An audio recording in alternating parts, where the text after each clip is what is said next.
முன்னாள் மத்திய அமைச்சரும் அதிமுகவின் அமைப்பு செயலாளர்களுள் ஒருவருமான செஞ்சி ராமச்சந்திரன் விஜயின் தமிழக வெற்றிக் கழக அவைத்தலைவராக நியமிக்கப்பட உள்ளதாக தகவல்கள் வெளியாகியுள்ளன. தமிழ் திரையுலகின் உச்ச நட்சத்திரமான விஜய் கடந்த பிப்ரவரி 2ஆம் தேதி தமிழக வெற்றிக் கழகம் எனும் அரசியல் கட்சியை தொடங்கினார். தொடர்ந்து ஆகஸ்ட் 22ஆம் தேதி கட்சியின் கொடியையும் அறிமுகப்படுத்தினார். கொடியின் விளக்கம், கட்சியின் கொள்கைகள், நிர்வாகிகள் யார் உள்ளிட்ட விவரங்கள் அனைத்தும் மாநாட்டில் அறிவிக்கப்படும் என சொல்லப்படுகிறது. மாநாடு விழுப்புரம் மாவட்டம் விக்கிரவாண்டி வி சாலையில் வரும் 23ஆம் தேதி நடைபெறவிருக்கிறது. 33 நிபந்தனைகளுடன் காவல்துறை அதற்கான அனுமதியை வழங்கியுள்ளது. அது மட்டுமல்லாது பதிவு செய்யப்பட்ட அரசியல் கட்சியாக தேர்தல் ஆணையம் அங்கீகரித்துள்ளது. இது ஒரு புறம் இருக்க, மாநாட்டுக்கு பல்வேறு மாநில முதல்வர்கள் தொடங்கி பல முக்கிய விஐபிகளுக்கு அழைப்பு விடுக்கப்பட இருக்கிறது. குறிப்பாக மக்களவை எதிர்க்கட்சித் தலைவர் ராகுல் காந்தியை அழைக்க விஜய் விரும்புவதாகவும் செய்திகள் வெளியாகியுள்ளன. தவிர திமுக, அதிமுக, காங்கிரஸ் உள்ளிட்ட பல்வேறு கட்சிகளைச் சேர்ந்த முன்னாள் எம்பி, எம்எல்ஏக்கள் மாநாட்டிலேயே கட்சியில் இணைய உள்ளதாகவும் தகவல்கள் வெளியாகின. இந்த நிலையில் தற்போது அதிமுகவில் பயணித்து வரும் செஞ்சி ராமச்சந்திரன் தமிழக வெற்றிக் கழகத்தில் இணைய உள்ளதாக தகவல்கள் வெளியாகியுள்ளன. அவருக்கு கட்சியில் அவைத்தலைவர் பொறுப்பு வழங்கப்பட இருப்பதாகவும் சொல்லப்படுகிறது. இந்த நிலையில் யார் இந்த செஞ்சி ராமச்சந்திரன் என்று பார்ப்போம்.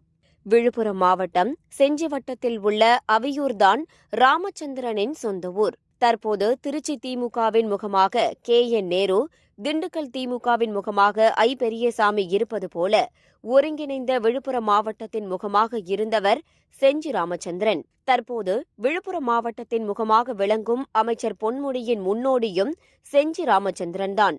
வழக்கறிஞரான இவர் கல்லூரியில் படிக்கும் போதே மொழி பற்றும் சமத்துவ கொள்கையின் மீது ஈடுபாடும் கொண்டவர். அப்போது திராவிட மாணவர் முன்னேற்றக் கழகத்தில் இணைந்து அரசியல் களத்துக்கு வந்தவர். பின்னாளில் அந்த அமைப்பின் பொதுச் செயலாளராகவும் விளங்கியவர். இந்தி எதிர்ப்பு போராட்டத்தில் தன்னை ஈடுபடுத்திக் கொண்டவர். திமுகவில் ஒன்றிய செயலாளராக இருந்த அவர் 1978 முதல் 1993 வரை விழுப்புரம் மாவட்ட செயலாளராகவும் பொறுப்பு வகித்தார். இந்த இடைப்பட்ட காலத்தில் 1977, 1980, 1989 தேர்தல்களில் செஞ்சி தொகுதியில் போட்டியிட்டு எம்எல்ஏவாகவும் வெற்றி பெற்றார். 1993 திமுகவில் இருந்து வைகோ நீக்கப்பட்ட போது அவருடன் 9 மாவட்ட செயலாளர்களும் வெளியேறினர். அவர்களில் மிக முக்கியமானவர் செஞ்சி ராமச்சந்திரன். மதிமுகவை உருவாக்கிய முக்கியமான 4 தலைவர்களில் ஒருவர் செஞ்சி ராமச்சந்திரன். அந்த கட்சியின் துணை பொதுச் செயலாளராகவும் விளங்கினார். மதிமுக சார்பில் 1998 மற்றும் 1999 நாடாளுமன்ற தேர்தல்களில் திண்டிவனம் தொகுதியில் போட்டியிட்டு எம்பியானார். வாஜ்பாய் அமைச்சரவையில் மத்திய அமைச்சராகவும் பதவி வகித்தார். 2004ஆம் ஆண்டு நடந்த நாடாளுமன்ற தேர்தலில் வந்தவாசி தொகுதியில் போட்டியிட்டு எம்பியானார். தொடர்ந்து மதிமுக பொதுச் செயலாளர் வைகோவுடன் ஏற்பட்ட கருத்து வேறுபாட்டால் மதிமுகவில் இருந்து விலகி தாய் கழகமான திமுகவில் 2006இல் இணைந்தார். திமுகவில் போதிய அங்கீகாரம் கிடைக்கவில்லை என கருதியவர் 2014ஆம் ஆண்டு அதிமுகவில் இணைந்தார். தற்போது வரை அதிமுகவில்தான் பயணித்து வருகிறார். அந்த கட்சியின் அமைப்பு செயலாளர்களுள் ஒருவராக இருக்கிறார். தேமுதிக தொடங்கப்பட்ட போது அந்த கட்சியில் அரசியல் அனுபவம் வாய்ந்த மூத்த தலைவர் பன்ருட்டி ராமச்சந்திரன் இணைந்தார். அவருக்கு அவைத்தலைவர் பொறுப்பு வழங்கப்பட்டது. தற்போது தமிழக வெற்றிக் கழகத்தில் இணைய செஞ்சி ராமச்சந்திரனிடம் பேச்சுவார்த்தை நடந்து வருகிறது.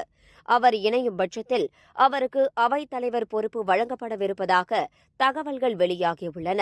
நடிகர் விஜய் தன் அறிக்கைகளில் தொடர்ச்சியாக இந்தி எதிர்ப்பு போராளிகளின் தியாகம் குறித்தும் அவர்களின் கனவுகளை வெல்ல பாடுபடுவோம் என்றும் கருத்து தெரிவித்து வருகிறார். அந்த அடிப்படையில் இந்தி எதிர்ப்பு போராளி, மூத்த அரசியல் தலைவர் என்கிற அடிப்படையில் செஞ்சி ராமச்சந்திரனிடம் பேச்சுவார்த்தை நடத்தி இருக்கலாம் என்கிறார்கள் அரசியல் விமர்சகர்கள்.